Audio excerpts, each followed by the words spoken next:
Hello friends, welcome to another new video. এই মুহূর্তে নিয়ে চলে এসেছি সবার জন্য একটি বিগ ব্রেকিং আপডেট। একটি বিগ ব্রেকিং আপডেট নয়, একাধিক বিগ ব্রেকিং আপডেট এখানে রয়েছে, যেখানে আমরা জানবো আবার কিন্তু শিক্ষা প্রতিষ্ঠানে গরমের ছুটি চলে এলো। গরমের ছুটি শিক্ষামন্ত্রীর পক্ষ থেকে অ্যানাউন্সমেন্ট, তার পরবর্তীতে আমরা দেখতে পাচ্ছি যে অফিসিয়াল নোটিফিকেশন চলে এসেছে গরমের ছুটির, কিন্তু সেটা শুধুমাত্র দক্ষিণবঙ্গের জন্য। উত্তরবঙ্গে গরমের ছুটি সম্পর্কিত কি তথ্য রয়েছে সেটা শেয়ার করবো সবার সাথে আজকের এই ভিডিওটাতে। তার সাথে সাথে কলেজ অ্যাডমিশন সংক্রান্ত লেটেস্ট আপডেট কি রয়েছে, নোটিফিকেশন সংক্রান্ত বিষয়, সেটা ডিসকাস করবো আজকের এই ভিডিওটাতে। এবং জয়েন্ট এন্ট্রান্স বোর্ডের পক্ষ থেকে কিন্তু পুনরায় উদ্যোগ নেওয়া হলো। এবার কিন্তু জেনপাস ইউজি বা এনএম জিএনএম এর পুরো প্রসেস খুব তাড়াতাড়ি শুরু হতে চলেছে। কেন বলছি, বিস্তারিত তথ্য আজকের এই ভিডিওটাতে তোমাদেরকে দিতে চলে এলাম। তো একদম প্রথমে যেটা আমরা সামার ভ্যাকেশন নিয়ে কথা বলবো, তার আগে বলবো যারা নতুন আছো অবশ্যই এসজি টিউটোরিয়াল গাইড ইউটিউব চ্যানেলকে সাবস্ক্রাইব করে পাশে থাকা বেল আইকনটি ক্লিক করে দিতে একদম ভুলো না, যাতে লেটেস্ট বিগ ব্রেকিং আপডেটগুলো সব তোমরা পরপর পেয়ে যাও। তো আমরা প্রত্যেকে জানি যে স্কুল খোলার পর থেকে গরমের যে তীব্রতা সেটা রীতিমতো বাড়ছিল, এবং যার ফলে দক্ষিণবঙ্গে বিশেষ করে উত্তরবঙ্গে শীতল পরিবেশ থাকা সত্ত্বেও উত্তরবঙ্গেও প্রচন্ড গরমের যে দাবদাহ সেটা দেখা যাচ্ছে। হিট ওয়েভের সিচুয়েশন কিন্তু উত্তরবঙ্গে পরিলক্ষিত, এবং উত্তরবঙ্গে ছাত্রছাত্রীদেরও কিন্তু যথেষ্ট সমস্যা হচ্ছে। যদিও আমরা প্রত্যেকে জানি যে প্রথমে দক্ষিণবঙ্গে ছুটি আসে, তার পরবর্তীতে উত্তরবঙ্গে কিন্তু গরমের ছুটি হয়, কিন্তু এবছর উত্তরবঙ্গে সেই অর্থে গরমের ছুটি সংক্রান্ত কোনো নোটিফিকেশন আমরা পাচ্ছি না। প্রত্যেকটা নোটিফিকেশনে এক্সেপ্ট হিল এরিয়া কথাটি কিন্তু উল্লেখ থাকছে।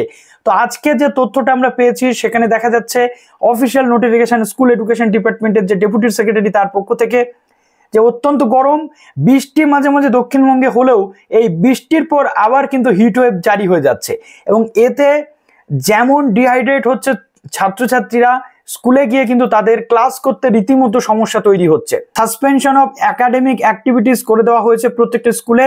13 এবং 14 তারিখ অর্থাৎ আগামীকাল এবং তারপর দিন শুক্র এবং শনিবার স্কুল কিন্তু ছুটি থাকবে। রবিবার দিন এমনি ছুটি। সোমবার অর্থাৎ 16 তারিখে পুনরায় রিভিউ করা হবে। রিভিউ করার পর যদি মনে হয় যে স্কুল ঠিকঠাকভাবে চালানো সম্ভব তাহলে স্কুল কন্টিনিউ হবে সোমবার থেকে, না হলে আবার কিন্তু সোমবার স্কুল হয়ে মঙ্গলবার থেকে মেবি গরমের ছুটি পড়তে পারে, যদি দেখা যায় যে সিচুয়েশন আন্ডার কন্ট্রোলে নয়, অর্থাৎ আবার গরমের যে দাবদাহ সেটা বাড়ছে। তো দুদিন কিন্তু স্কুল ছুটি রাজ্যের প্রত্যেকটা স্কুল, হিল এরিয়া বা উত্তরবঙ্গের স্কুলগুলি ছাড়া দক্ষিণবঙ্গের বা অন্যান্য যে এরিয়ার স্কুলগুলো ছুটি। প্রাইমারি স্কুল, সেকেন্ডারি স্কুল এবং উচ্চ মাধ্যমিক স্কুল কিন্তু ছুটি থাকছে। এবং এই রকম যে পজিশনে আমরা যদি দেখি তাহলে আমরা দেখতে পাবো যে উত্তরবঙ্গে যাতে ছুটি দেওয়া হয় তার জন্য উত্তরবঙ্গের বিধায়ক মহাশয়ের পক্ষ থেকে আলিপুরদুয়ার, কোচবিহার, জলপাইগুড়ি সহ উত্তরবঙ্গের একাধিক জেলায় চলছে তাপপ্রবাহ। উত্তরবঙ্গ সাধারণত ঠান্ডা এলাকা হিসেবে চিহ্নিত হলেও সেখানে তাপপ্রবাহের কারণে পড়ুয়ারা অসুস্থ হয়ে পড়ার খবর আসছে বলে বুধবার বিধানসভায় জানাচ্ছেন আলিপুরদুয়ারের বিধায়ক সুমন কাঞ্জিলাল স্যার। বিধানসভা অধিবেশনের 0 আওয়ারে তিনি কিন্তু এই আবেদন করেন এবং পড়ুয়াদের দিকে তাকিয়ে স্কুল ছুটির ব্যবস্থা করা হোক, এটা তিনি বলেন। অর্থাৎ উত্তরবঙ্গে বর্ষা মাঝে মাঝে হচ্ছে, তা সত্ত্বেও উত্তরবঙ্গে কিন্তু রীতিমতো গরমের যে প্রভাব সেটা বাড়তে শুরু করে দিয়েছে। তাই উত্তরবঙ্গেও যাতে ছুটি দেওয়া হয় সেই আবেদন বিধানসভাতে রাখা হয়েছে। এখন দেখা যাক উত্তরবঙ্গে কবে ছুটি আসতে পারে, বা উত্তরবঙ্গের জেলাগুলোতে কবে ছুটি দিতে পারে। স্কুলে দিলে অবশ্যই আমি তোমাদেরকে জানিয়ে দেব। এবার প্রশ্ন হচ্ছে যে গরমের ছুটি তো গেল, গরমের ছুটির মধ্যে আরো একটি তথ্য তোমাদের সঙ্গে শেয়ার করে দিই, যেটা অলরেডি ভিডিও নোটিফিকেশন আজকে যাচ্ছে না, কেননা গতকালকে অনেকগুলো ভিডিও পাবলিশ করেছিলাম, নোটিফিকেশন যাচ্ছে না। তাই ভিডিওগুলো একটু প্লিজ তোমরা শেয়ার করে দিও বন্ধুদের মাঝে, যাতে অনেকের কাছে ভিডিওর ইনফরমেশনগুলো পৌঁছায়।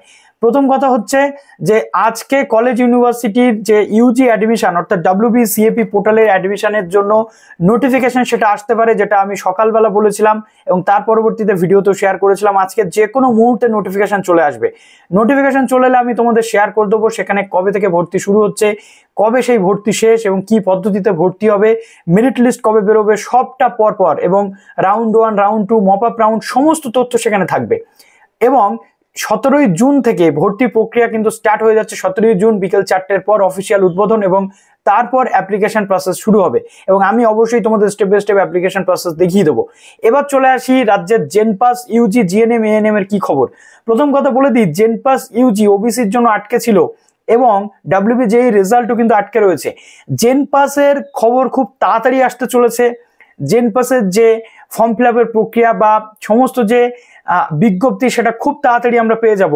তার কারণ হচ্ছে জয়েন্ট এন্ট্রান্স বোর্ডের পক্ষ থেকে কিন্তু পুনরায় কাজ করা শুরু হয়েছে এই ওবিসি ইস্যুটা সলভ হওয়ার পর থেকে। আমরা যেটা দেখতে পাচ্ছি যে আজকে প্রেসিডেন্সি ইউনিভার্সিটিতে যে এন্ট্রান্স পরীক্ষায় পাবডেট এন্ট্রান্স, সেই পাবডেটের অ্যাডমিট কার্ড কিন্তু আজকে রিলিজ করে দেওয়া হয়েছে। এই WBJEE-র যে পোর্টাল রয়েছে সেই পোর্টালে গেলেই কিন্তু অ্যাডমিট কার্ড ডাউনলোড করতে পারবে যারা প্রেসিডেন্সি ইউনিভার্সিটিতে অ্যাডমিশন নিতে চাও। এবং পাবডেট পরীক্ষা যেটা 21 তারিখ শনিবার এবং 22 তারিখ যেটা রবিবার, অর্থাৎ এই জুন মাসেই পাবডেট এবং পাবডেটের যে দুদিন পরীক্ষার দিন ধার্য করা হয়েছে সেটা কিন্তু হতে চলেছে। এবং অনলাইন অ্যাপ্লিকেশন যেটা 28/4/2025 লাস্ট ডেট ছিল। অর্থাৎ এখান থেকে আমরা বুঝতে পারছি যে জয়েন্ট এন্ট্রান্স বোর্ড তাদের যে রেস্ট অফ দ্য এক্সামসগুলো বা এন্ট্রান্স পরীক্ষাগুলো বা যে কাজগুলো আটকে ছিল ওবিসির জন্য সেটা পুনরায় অ্যাক্টিভিটি শুরু করে দিয়েছে আজ থেকে। খুব তাড়াতাড়ি আমরা জেনপাসের আপডেট পেয়ে যাব, খুব তাড়াতাড়ি আমরা জিএনএম এএনএম এর আপডেট কিন্তু পেয়ে যাব। তো চলো এই পর্যন্ত রইল ভিডিওটি। নোটিফিকেশন আসলে নোটিফিকেশন যাবে না, নোটিফিকেশন উচ্চশিক্ষা দপ্তরের আসবে কিন্তু নোটিফিকেশন আমার ইউটিউব চ্যানেল থেকে যাবে না। তাই প্লিজ একটু সার্চ করে দেখবে এসজি টিউটোরিয়াল গাইড ইউটিউব চ্যানেলকে, যাতে তোমাদের কাছে তথ্যটা পৌঁছে যায়। ভালো থেকো সবাই, বেস্ট অফ লাক।